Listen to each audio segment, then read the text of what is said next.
MP में कौन बनेगा मुख्यमंत्री, रेस में होंगे बीजेपी के ये दिग्गज चेहरे। बीजेपी ने विधानसभा चुनाव में जीत दर्ज करने के लिए केंद्रीय मंत्रियों सहित कई सांसदों को मैदान में उतारा है। पार्टी ने सीएम फेस घोषित नहीं किया। एमपी में कौन बनेगा मुख्यमंत्री, मध्य प्रदेश बीजेपी के खेमे में ये प्रश्न बन गया है। अगर देखा जाए तो आलाकमान ने किसी का नाम ना लेते हुए मुकाबला ओपन फॉर ऑल कर दिया है। पार्टी ने जिन दिग्गजों को चुनाव मैदान में उतारा है, यदि उनकी सीएम की कुर्सी के लिए दावेदारी मानी जाए तो साफ संकेत है कि हर वर्ग को लगना चाहिए कि उनकी जाति का नेता इस कुर्सी पर बैठ सकता है। यहाँ बताते चले कि मध्य प्रदेश की 230 विधानसभा सीटों के लिए होने जा रहे चुनाव के लिए भारतीय जनता पार्टी ने अभी तक 4 किश्तों में 136 उम्मीदवारों की सूची जारी कर दी है। इनमें 3 केंद्रीय मंत्री सहित 7 सांसद और कई अन्य दिग्गज नेताओं को पार्टी ने चुनावी मैदान में उतारा है।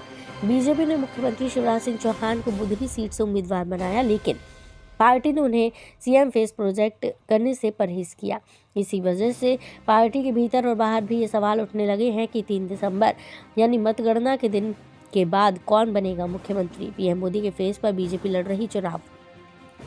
वैसे कई मंचों पर पार्टी ने साफ किया है कि मध्य प्रदेश का विधानसभा चुनाव डबल इंजन की सरकार और प्रधानमंत्री नरेंद्र मोदी के फेस पर लड़ा जा रहा है। हालांकि मुख्यमंत्री शिवराज सिंह चौहान अगले सीएम की रेस में खुद को बनाए हुए हैं और वो जनता से पूछते हैं कि अगला मुख्यमंत्री शिवराज मामा को बनना चाहिए कि नहीं। लेकिन पार्टी के अंदरूनी सूत्र बताते हैं कि सीएम की कुर्सी का फैसला चुनाव जीतने के बाद ही होगा और इसमें आलाकमान की पसंद सर्वोच्च होगी। बीजेपी में कौन है ओबीसी वोटर्स को साधने के लिए बड़े नेता।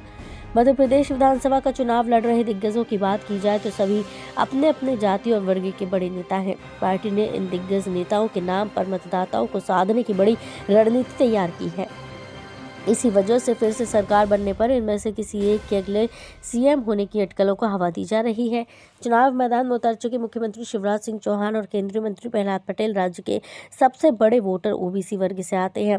अब पार्टी की रणनीति है कि ओबीसी वर्ग का वोटर इन दोनों नेताओं में अगले सीएम का प्रतिबिंब देखें और बीजेपी के लिए वोट करें। गौरतलब है कि वर्तमान में विधानसभा की कुल 230 सीटों में से 127 बीजेपी के पास है। इनमें से ओबीसी वर्ग के विधायकों की संख्या 54 है।